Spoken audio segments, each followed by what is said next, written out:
মনসা পুজো।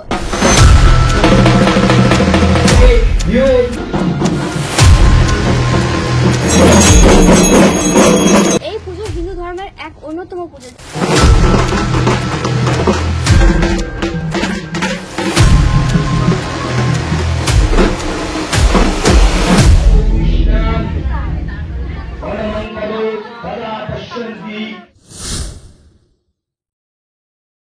মনসা পুজো এই পুজো হিন্দু ধর্মের এক অন্যতম পুজো, যেটি শ্রাবণ ও ভাদ্র মাসের মধ্যে হয়।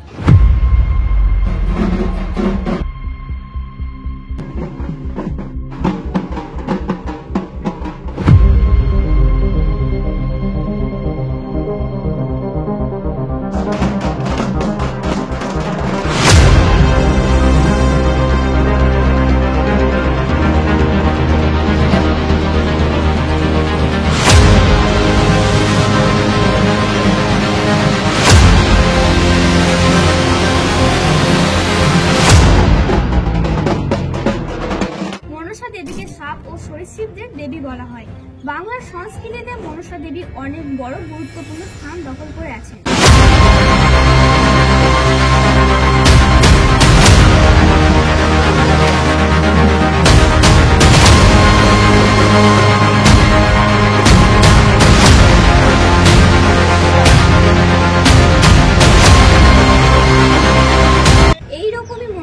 দেখার জন্য আমরা গিয়েছিলাম দুর্গাপুর ডিভিসি মোড়ের পাশে একটি মনসা মন্দিরে।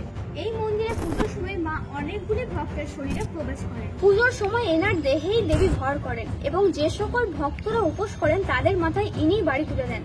দেবী এনাকে স্বপ্নাদেশ দিয়ে বলেছেন, আমাকে এখানে প্রতিষ্ঠা কর। দেবীকে এখানে শিলামূর্তি রূপে জল থেকে উঠিয়ে নিয়ে আসা হয়েছিল। ইনিই বলেছেন দেবী নিজ ইচ্ছা অনুসারে এনাকে স্বপ্নাদেশ দেন। ইনি দেবীকে অনুভব করতে পারেন যে দেবী তার আশেপাশে রয়েছে। এখানে অনেকেরই মনস্কামনা পূরণ হয় বলে শোনা যায়।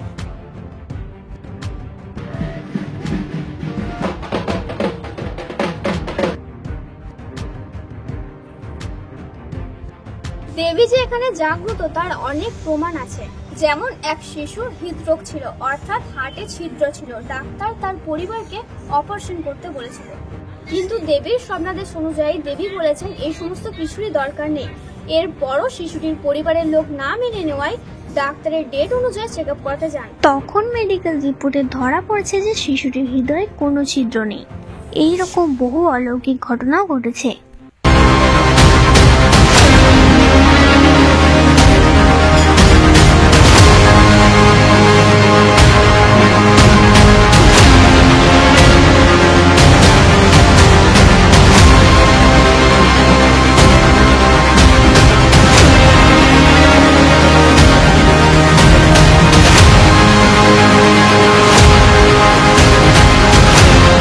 মনসা দেবীর কৃপায় সকল মানুষ হোক সুস্থ, সমাজ হোক ঐক্যবদ্ধ, আর মানুষের মনের ভয় দূর হয়ে আসুক আশীর্বাদের আলো। আগে আমি ভালোবাসি কেন, আমার অনেক ক্ষতি হয়েছে, ঠিক আছে। মা আমার সমস্ত আশা পূর্ণ করেছে। তো আমি যখন কষ্ট পাচ্ছিলাম, মা আমাকে এইখানে ডেকে নিয়ে এসছে যে আয়, আমি তোর ভালো করব। তো মাকে আমি প্রথম বিশ্বাস করতাম না। মা যখনই আসতো, এসে ঘর আসতো, বলতো, আমি কোনো কিছুই মানতাম না। তো না মেনে আমি যখন চলে গেছি, মা আমার অনেক ক্ষতি হয়ে গেছে। সমস্ত আর্থিক দিক থেকে, কাজের দিক থেকে, সব দিক থেকে ক্ষতি হয়ে গেছে। তো 3 বছর পর যখন ফিরে এসেছি, আসার পরে মা আমাকে তখন দেখতো না। মা আমাকে চলে যায়, আমি তোকে দেখবো না। আমি তখন সবাইকে দেখবো, মা আমাকে দেখতো না। মায়ের কাছে ক্ষমা চেয়ে মা আমাকে অনেক কিছুর অনুরোধ করে মা আমাকে তখন থেকে দেখছে। দেখার পরে আমার সমস্ত কিছু আশা পূর্ণ হয়েছে। আমি হঠাৎ করে একদিন মন্দিরে বসে আছি, তো এক ভদ্রলোক এসছে একটা মিষ্টির প্যাকেট নিয়ে মাকে পুজো দিতে। তো ওর ছেলের জন্য চাকরির মানত করেছিল। দিয়ে ওই মিষ্টির প্যাকেটে আমাকে জিজ্ঞাসা করছে যে কোথায় রাখবো। আমি বললাম মন্দিরের পাশে রেখে দাও, মাকে নিয়ে নামটা লিখে দিই, চলে আসো। কেউ নেই মন্দিরে, প্রচুর বৃষ্টি হচ্ছে, এখানে দাঁড়িয়ে আছে। তো ও মায়ের মন্দিরে যখনই ও হাতটা দিচ্ছে না, আমি বললাম তুমি হাত দিচ্ছ কেন? কোথাও ফুল ছিল না, একটা কোথাও ফুল ছিল না। আমি এখন বলতেই পারছি না, আমার গান কাটা শিখছে। তো ও মা যখন দিচ্ছে ওখানে, ধবাস করে এখান থেকে মা দুটো ওকে জবা ফুল দিল, দিয়ে ওকে আশীর্বাদ করলো। আমি বলছি তুমি কি করছো, তুমি বেদিটা কেন ছুঁচ্ছো? বলছে না মা আমাকে ফুল দিয়েছে ওই জন্য আমি বেদিটা ছুঁয়েছি। আমি পুরো দেখে অবাক হয়ে গেছি যে মা এতটাই, মা তুমি আশীর্বাদ করলে, মা তুমি ওর চাকরি পূর্ণ করলে এবং ফুল দিয়ে তুমি আশীর্বাদ করলে। আমি এই 3 বছর ধরে 4 বছর ধরে আসছি, তুমি আমাকে তো এরকম আমাকে বিশ্বাস দেখাওনি, তুমি আমার ভালো করেছো, তুমি আমার সব কিছু ফিরিয়ে দিয়েছো। আমি একদিন মাকে জিজ্ঞাসা করছি মা তুমি তো আমাকে ভুলেই গেছো, তুমি তো আমার বাড়িতে যাও না। তার পরের দিনে রাত 10টার সময় পরের দিনে দেখছি জামা বর্ষা একদম মা পুরো পেঁচিয়ে আমার বাড়িতে গিয়ে এরকম করে বসে আছে, মানে বিশাল বড়, ওটা মানে বলার মতো না। আমাদের এতটাই বিশ্বাস হয়ে গেছে এখন, মানে এখন আমরা না আসে মন্দিরে থাকতে পারি না, কিন্তু এখানে যেই আসবে মা কাউকে যা আশা নিয়ে আসবে সবাইকে মা ভালো করবে, কাউকে মা খালি হাতে ঘোরায় না, ঠিক আছে? এতটাই বিশ্বাস যে যেমন করেই আসবে কিন্তু মা তার আশা পূর্ণ করবে। সে শরীর খারাপ হোক, ছেলে মেয়ে নিয়ে হোক, চাকরি হোক, মানে কোনো আর্থিক অবস্থা হোক, মা তার আশাটা পূর্ণ করবে। এটাই বলবো, মার খুব অলঙ্কিনের রূপ। সবাই যেন মায়ের কাছে আসে, এসে যেন ভালো হয়, আর সবাই যেন মায়ের কাছে এসে মানত করে যে মা আমার এই জিনিসটা ভালো করো, আমার আশা পূর্ণ করো। মা কাউকেই খালি হাতে ঘুরাবে না, সবাই আসবে। আর যখন আমাবস্যা আসে, আমাবস্যা যখন কোনো শরীর খারাপ হয় তখন যে এখানে যে রিজু আছে পুজো করে সবাইকে চান করায়, মা আছে ওর ঘরে, মা আছে এসে সবাইকে মাই নিজে হাতে চান করে। আমি একদিন খেয়েছি মায়ের মন্দিরে বসে বসে মুড়ি খেয়েছি, তো রিজুকে জিজ্ঞাসা করেছি যে পুজো করে যে আমি মুড়ি খাও, বললে হ্যাঁ খাও। ও জানে না যে আমি মুড়ি খাচ্ছি, চান করবো, কিছুতেই জানে না। আমি যখন এসেছি আসার পরে মা আমাকে বলছে তুই চান করলে তো মুড়ি কেন খেলি, মুড়ি খেয়ে কেন ঢুকেছিস? তো আমি আর কোনো কথা না বলে ভয়ে তাড়াতাড়ি করে মা আমার জলটা ঢেলে দিল। সে তো মা মনে সে ওপেন বলছে তুই কি খেয়ে এসেছিস, মুড়ি কেন খেয়ে ঢুকেছিস, চল বেরো। আমাকে বার করে দিল, চান করালো কিন্তু অথচ আমাকে বার করে দিল। খেয়ে এসেছিস, তোকে বলেছি না না খেয়ে আসছে। মা এতটাই বিশ্বাস, মা কিন্তু সব জানতে পারছে। এই যে তুমি ক্যামেরা করছো, মা মায়ের নামে বলছো, মা কিন্তু সব জানছে, সব জানে। তুমি এসে মাকে জিজ্ঞাসা করবে তোমার কি অসুবিধা, মা তোমাকে সব বলে দেবে, তোমার কি অসুবিধা সব বলে দেবে। মাকে এতটাই বিশ্বাস করি আমরা, আগে বিশ্বাস করতাম না কিন্তু এখন এতটাই বিশ্বাস করি যে মা ছাড়া আমরা আর কিছু জানি না। এই দেবীর বিভিন্ন স্থানে বিভিন্ন রকমের নাম রয়েছে, যেমন মা মনসা, শিবকন্যা, সরীসৃপদের দেবী, বিশ্বহরি ও বিভিন্ন রকমের নাম। আমি এখানে 3 বছর ধরে পুজোতে আসছি মায়ের কাছে, অনেক ছোট থেকেই আসছি মায়ের কাছে, প্রায় আসতাম, আশীর্বাদ ছিল। আর প্রথম বছর থেকেই আমার খুব ইচ্ছা ছিল যে মায়ের বাড়ি নিয়ে, আমার নিজেরই ঘটনা যে প্রথম বছর থেকে ইচ্ছা ছিল মায়ের বাড়ি নিয়ে টিকা দিতে যাই। তখন আমি মাকে যখন একদিন প্রণাম করে গেলাম, মানে সব কিছু বাধা ইত্যাদি সব কিছু কাটানো, পরীক্ষা ভালো হয়। তারপর আমাদের ঘর হচ্ছিল না, আমাদের ঘর হচ্ছিল অনেকদিন ধরে, এদিক ওদিক অনেক কিছু করে ঘর হচ্ছে না কোনো মধ্যে। যে আমাদের মায়ের কাছে দেখি পরে মা বললো ঘরের দোষ আছে 5 বছর। তারপর আমার কাটান করাতে পরে মায়ের কাছে আমাদের 1 মাসের মধ্যেই ঘর হয়েছিল। তারপর আমার মামি ছেলে মেয়ে হয়েছিল, মেয়ে হওয়ার পর আমাদের খুব ইচ্ছা ছিল যে এমন একটা ছেলে হয়। মায়ের কাছে এসে বলে দেখাতে পরে আমাদের ছেলে হয়েছে। আমার ওই 1 মাসি, আর আজকে মানসিক শোধ করা হচ্ছে মাসির মেয়ে, ওর মাসির মেয়ের আজকে মানসিক শোধ হলো 3 বছরের। 12 বছর ধরে চারিদিকে দেখিয়েছে, কোথাও বাচ্চা কাচ্চা হচ্ছিল না, ডাক্তার মাস্টার অনেক কিছু করেছে, তাও কোথাও দেখি পরে বাচ্চা হচ্ছিল না। দিয়ে পরে এইখানে এসে মায়ের এখানে এসে মা বললো কিছু ঠিক আছে যা, তোর ফল আছে, তোর ফল হবে। দিয়ে পরে মা এখানে ঘটে জলে চান করিয়েছে, চান টান করি পরে মায়ের এখানে ফুল জল নিয়ে পরে মা মাসে মেয়ে হয়েছে 1 বছর বিশ্বাস দিয়ে। প্রথম বছর ইয়ে হয়েছে আমি এখানে এসেছি মন্দিরে, পার উপাস করেছি, সব কিছু করেছি। দিয়ে পরে মা নিজের থেকে ডেকে পরে সে বছর কী হয়েছে, সে বছর এসে পরে আমাদের ডেকে পরে মা সবাইকে সব কিছু দিয়েছে। মেন বাড়ি আমাদের রিজুদাই নেই, বরাবর রিজুদাই নিয়ে এসছে, মা মনসা বাড়ি আমাদের। দিয়ে মা মনসা নিয়ে আসছে রিজুদার বাড়ি, তাহলে জানা আছে সবাই যে রিজুদাই নেবে। দিয়ে এদিক ওদিক সবাই মানে কালকে দেখেছেন আপনারা যে কিরকম করে বাড়ি তুলে দিয়েছে রিজুদা সবার হাতে, সেরকম করে আজকেও বাড়ি তুলেছে। এবারে বাড়ি তুলছিল, বাড়ি তুলতে যখন মেন বাড়ি তুলে যাবে সবাই, এবার এক এক করে যাচ্ছে, এবার কাকে ডাকছে বুঝতে পারছে না। এবার ঢাক থামানো হলো, বললো কি যে ঢাক থামায়, বলছে কাকে ডাকছো মা? বলছে আমার ভক্তকে ডাক। বলছি কে মা? বলছে সোনুকে ডাক, সোনুকে বাড়ি দেবো। সে বছরই মায়ের মেন বাড়ি আমি পেয়েছিলাম। কদিন আগেরই কথা, এই জাস্ট কদিন আগের কথা। এই যে দাদা আছে মায়ের সাথে, সেই টিউশন থেকে এসে আমি গল্প করছিলাম, এসে পরে গল্প করতে করতে বলছি যে গল্প করছি 2 মিনিট, তখন রাত 11:30 এরকম কিছু হবে। দিয়ে পরে ওই রিজু দাদার ঘরেই ছিলাম। দিয়ে ওই রিজুদাদের ইয়েতে ওই রিজুদার কাছে একদিন কাকিমাদের বাড়ি যে আমরা বসছিলাম, যেটা আমি গল্প করছি। দিয়ে যখন আমি বসতে গল্প করতে থেমে কিছুক্ষণ পর নুপুরের আওয়াজ, পুরো ঘর যেমন পুরো একদম মানে নুপুরের আওয়াজে পুরো ভর্তি হয়ে যাচ্ছে, ঝম ঝম ঝম ঝম পুরো আওয়াজ হচ্ছে, এদিকে ওদিক যেমন হেঁটে চলে বেড়াচ্ছে মা। পুরো বোঝা যাচ্ছে। আমরা যখন যাই তখন মানে যখন হেঁটে চলে বেড়াচ্ছি তখন একটু ধুনোর গন্ধ, ধূপের গন্ধ একদম ভর্তি চারিদিক থেকে। আমার মা আগেরই কথা, এই মাস চারেক হবে হয়তো, মাস চারেক আগে এই রিজুদা হয়তো পুজো দিচ্ছিল, আর রিজুদা ঘরে এখানে পুজো দিচ্ছে, আর আমি রিজুদার সঙ্গে বসে গল্প করছি। বাইরে থেকে কে যেন ডাকলো, শোনো বলে। বললাম কি কে ডাকলো, বাইরে থেকে দৌড়ে গেছি, দেখছি কেউ নয়। দিয়ে রিজুদাকে বললাম, রিজুদা যখন কেউ ডাকলো, রিজুদা বলছে হ্যাঁ তো ঠিকই বলছে কথাটা। কে ডাকলো কে জানি। এবারে গৌরীকেও জিজ্ঞেস করলাম, তুই ডাকলি? বলছে না তো, কেউ ডাকেনি। দিয়ে যখন এখানে বললাম কি, আমি তখন বলছি বলে রিজুদা ফুল চাপা মানে পুজো টুজো দিচ্ছে, দিয়ে বলছি বলে যদি রিজুদা যদি তুই ফুলটা চাপালে তো মায়ের গায়ে যদি হাতে দিয়ে ফুলটা পড়ে যায় তাহলে ভাববো যে হ্যাঁ সত্যি রেখেছে। আর হ্যাঁ কিছুক্ষণ পরে সঙ্গে সঙ্গে তখনই ফুলটা পড়ে যায়।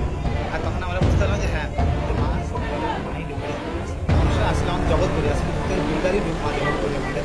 আর ও সন্তানদের খুব ভালোবাসে, নিজের সন্তান, ও সন্তান জীবন মানে ভক্তদেরকে আমার মা কোনোদিন ঘুরায় না। আর ভক্তরা যারা যারা এসছে সবাই উপকৃত হয়েছে মায়ের, কোনোদিন কোনো ভক্ত খালি হাতে ঘুরে যায় না। মায়ের এমনই কৃপা, এমনই মহিমা, মায়ের মহিমা বর্ণনা অনেক কষ্টের পর মাকে পাওয়া এখানে। আগে তো কত লোক কত কিছু বলতো, কত কিছু করতো, আজ তারাই মায়ের কাছে এসে বলে তাদেরকে আমার অ্যাপেন্ডিসাইডের ছেলেরই অ্যাপেন্ডিসাইড হয়েছিল, দিয়ে ওর ডান্সওয়ালা সিঙ্গার সুপার সিঙ্গারে চান্স পেয়েছিল। দিয়ে পেটে ব্যথা ডাক্তারকে চেক আপ করেছে, বলছে কি যে ইয়ে হয়েছে অ্যাপেন্ডিসাইড হয়েছে। অ্যাপেন্ডিসাইড যখন যে পরে বলছে কি যে তাহলে এসে কাঁদছে, বলছে কি ওই টাইমে ডেট দিয়েছে যেদিন ওর অডিশন, এরপরে অপারেশন করতে গেলে তো 1 মাস 2 মাস তো রেস্টে থাকতেই হবে। যে কাঁদছে এসে মায়ের কাছে, মা আমার এতদিনের স্বপ্ন সব অসফল হয়ে যাবে। আর সেদিন এসেছিলাম আমাদের ভিড়িঙ্গি মা, বড় মা। আর আমাদের বড় মা যেটা বলে দেবে একদম লবলাগ্য লেগে যাবে। আর বড় মা আসলে সত্যি আমাদেরও ভয় পাই। বড় মা আসলে তখন আমাদের মানে গায়ে কাটা দিবে। আপনারা যদি মা মনসা দেখলেন তো, বড় মা যদি আসে দেখেন কোনো সময়, মানে বড় মা যখন আসছে আমার বসাতে মানে নিজেদেরই মানে গায়ে কাটা, যখন বড় মা মানে যখন রিজুদার গায়ে বড় মা আসবে, গোটা মন্দির একদম নিস্তব্ধ, খালি ঢাকের আওয়াজ আর ধুনোর গন্ধ, আর কিচ্ছু নেই। তো ওই সময়তে মানে তখন যখন ভিড়িঙ্গি মা আসছে, দিয়ে সেদিন ভিড়িঙ্গি মা এসছে, বলছি কি আমার ভক্তকে ডাক, আমার ভক্ত বাইরে লাগিয়ে এসছে। আমরা তো জানি না যে এসছে, দেখছি কি যে হ্যাঁ এসছে, ভক্তকে ডেকেছে। আমি বলছি কি এই যা তোকে ফুল জল দিলাম, তুই খাবি, তোর কোনো অ্যাপেন্ডিসাইড থাকবে না, যা তোকে অপারেশন করা লাগবে না। দিয়ে বলে বলছে কি যে ঠিক আছে। ওরও এরকম ব্যাপার, ডাক্তারের কাছে গেছে, চেক আপ করাচ্ছে যে অপারেশন করাবে, আজকালকার বৈজ্ঞানিক অপারেশন করাতে হবে। এমনি বলেছে মা ঠিক আছে, মায়ের কথা থাক। দিয়ে বলে অপারেশন করাতে হবে। ডাক্তার ওটিতে ঢুকিয়ে ওকে বার করে নিয়েছে, বলেছে কি যে না, যে ওর কিছু না, যা ছিল। ডাক্তাররাও নিজেরা অবাক হয়ে গেছে, মা ওর মা ফোন করে কাঁদছে। মৃত্যুটাই বেজলাম, মা আদেশ করেছিলেন, আমি পুকুর ঘাটে আছি। দিয়ে আমার মাই আমাকে নিয়ে গেছিলো সেই জায়গায়, আমার যখন গিয়েছিল মাই নিয়ে গেছিল, মাকে আমি পেয়েছি বারবার। মায়ের ওই শিলামূর্তি পেয়েছিলাম মাকে। ওখান থেকে মায়ের পুজো হয়, আর শনিবার মঙ্গলবার মা আসেন, ভক্তদের কথা শোনেন, আর ভক্তরা উপকার হয়, সে ভক্তদের মুখে আপনারা জানতে পারবেন। পেয়েছি মা মনসা থেকে আমি পেয়েছিলাম। তারপর কালী পুজো মা স্বপ্ন দিয়েছে, মা কালী স্বপ্ন দিয়ে ভিড়িঙ্গি মা আমার স্বপ্ন দিয়েছিল আমার পুজো কর। তারপর থেকে ভিড়িঙ্গি মায়ের পুজোটা হয় চৈত্র মাসে অমাবস্যা। ভিড়িঙ্গি মায়ের যে শিলামূর্তিটা আছে, মা আদেশ করেছিল আমার পুজোর একটা দিনই, যেহেতু আমি পুজো করতে চাইনি, যেহেতু আমার অবস্থা খুবই খারাপ ছিল, যে আমি একজনকে করছি, আমি আরেকজনকে আনতে পারবো না, আমার ক্ষমতা নেই। তখন মাই বলেছিল যে তোকে চিন্তা করতে, আমার জোগাড় আমি নিজে করবো, দরকার পড়লে তুই 5 বাড়ি ভিক্ষা করে হলেও আমার পুজো করবি। তো ওই নিয়ম মতো মাকে যখন 5 বাড়ি ভিক্ষা করে, মাকে মায়ের শিলামূর্তির পুজোর দিনে মাকে স্নান করিয়ে 5 বাড়ি ভিক্ষা করে দিয়ে ওই দিয়ে মায়ের পুজো হয়। আর এবার ভক্তদের যে অনুদান আস্তে আস্তে বাড়ছে। মাকে পেয়েছিলাম সে অনেক ঘটনা। মাকে পেয়েছিলাম ভোরবেলা স্বপ্ন দিয়েছিল, প্রায় দেখতাম স্বপ্ন যে একদিন মাই আমাকে নিয়ে গেছিল সেই জায়গায়, দিয়ে মাকে সেই জল থেকে পুকুরে পাই, এসে ঘরে বসাই। তো মা অনেক প্রমাণ দেয়, ঘরের লোক কোথাও মানতে চায়নি, ভেবেছিল একদম ঘরের লোক অনেক প্রমাণ দিয়েছে। ঘরের লোকে জিজ্ঞেস করলাম যে আপনারা জানতে পারেন, প্রমাণ দিয়েছে। তারপর আস্তে আস্তে মায়ের মন্দির হয়, পুজো হয়, প্রচুর আছে। যেমন একজনেরই মানে হার্টের মানে ফুটো ছিল, তো ডাক্তার অপারেশন করতে বলেছিল, যে মা বলেছিল যে তো অপারেশন করা লাগবে না। তো ডাক্তার ডেট দিয়েছে, ডেটে অপারেশন করতে গেছে, যখন ডাক্তার চেক আপ করাতে গেছে কোনো হার্টে ফুটোই পাওয়া যায়। এরকম অলৌকিক কাজ হয়েছে। কারো 16 সাল বাচ্চা হয়নি, তো মা এখন স্বপ্ন আমাকে আদেশ দিয়েছে, তো দেখা ও যমজ বাচ্চা আছে, তো ও যমজ হয়েছে, ছেলে মেয়ে হয়েছে। এখানকারই আসলে আমরা জানতে পারবেন। আমার নিজের ওয়াইফের গালে একটা ফোড়া হয়েছিল, তো ডাক্তারকে দেখিয়েছিলাম, ডাক্তার সার্জন দেখিয়েছিল, সার্জনকে অপারেশন করাতে লাগবে। তো যেহেতু ঘরে পুজো ছিল সামনে, মাকে জানিয়েছিলাম, দিয়ে মায়ের মাটি আর জল লাগিয়ে ওই জায়গায় যেখানে হয়েছিল সে লাগিয়ে আস্তে আস্তে ফোড়া মিলে গেছে। ফোড়া নাই, কোনো অপারেশনও কিছু করতে হয়। অনেকে টিউমার হলে মায়ের মাটি লাগিয়ে দেয়, টিউমার বেরিয়ে যায়, মায়ের রেজাল্ট করে বাচ্চা হয়, সবাই মানে অনেক লাগে হয়েছে প্রচুর। একদিন কিছুদিনকারই ঘটনা, একজন ডাক্তার জবাব দিয়ে দিয়েছিল যে মারামারি, ওনার সময় অনেক ছুটি দিয়েছে, উনি চলে যাবেন, মানে বিধানে ভর্তি ছিল, বিধানে যখন ভর্তি ছিল বাড়ি বেড়া ছিল, ভর্তি হয়েছিলাম, দিয়ে মায়ের কাছে এসেছিলেন, যেহেতু খুব বাড়াবাড়ি অবস্থা ছিল, যে মা এখানে এসে সে মানুষ 7 দিন ধরে একদম বিছানা উঠতে পারে না, সে মায়ের কাছে এসে কোনো চোখ মেলে তাকাতে পারে, মায়ের কাছে এসে মা যখন আমার শরীরে এসেছিলেন ঢেলে দিল, সে মানুষ সঙ্গে সঙ্গে হেঁটে ঘর গেছে, যে 7 দিন ধরে ডাক্তার জবাব দিয়েছে আপনি ওনাকে ঘর নিয়ে যান, ওনার আর কিছু করার নাই, আপনি ওনাকে ঘর নিয়ে যান। সে মানুষ এখানে দিয়েছে, এখানে বসে তিনি হেঁটে গেছে, ওকে একটা মানুষ তাকে ধরা লাগেনি, হেঁটে গেছে। দেখো অনেক মানুষ মানে এসে তাকে ক্ষতি করে রেখেছে, মানে খারাপ করেছে, হাঁটতে পারে না, মায়ের কাছে এসে সে মানুষ হেঁটেছে, অনেক প্রচুর কথা বলে অনেক আছে। পাথর মানে রিলেটিভেরা এটা পাথর হয়েছিল, ডাক্তার অপারেশন করতে বলেছিল, তো মা অমনি অপারেশন করতে হবে না, তো এমনি মায়ের ঘটের জল খেয়ে পাথর বেরিয়েছে। মা আমাকে আদেশ দিয়েছিল তো ঘটের জল ফুল মাটি, যে কোনো রোগ সমস্যা হলে মায়ের ফুল জল মাটি দিলে মায়ের কাছে, এমনি মায়ের কিছু লাগে না, মায়ের ফুল জল মাটি ওটাই বিশ্বাস ভক্তি করে খেলে ওটাই কাছে। এই মনসা দেবীর মাহাত্ম্য দেখার জন্য আপনি আসতে পারেন দুর্গাপুর ডিভিসি মোড় নিয়ারে। এই মন্দিরের এই রকম আরো ভিডিও পেতে আমাদের চ্যানেলটিকে সাবস্ক্রাইব করুন। ভিডিওটি শেষ পর্যন্ত দেখার জন্য অসংখ্য ধন্যবাদ। আর ভিডিওটি যদি আপনার ভালো লাগে তাহলে কমেন্ট করতে ভুলবেন না।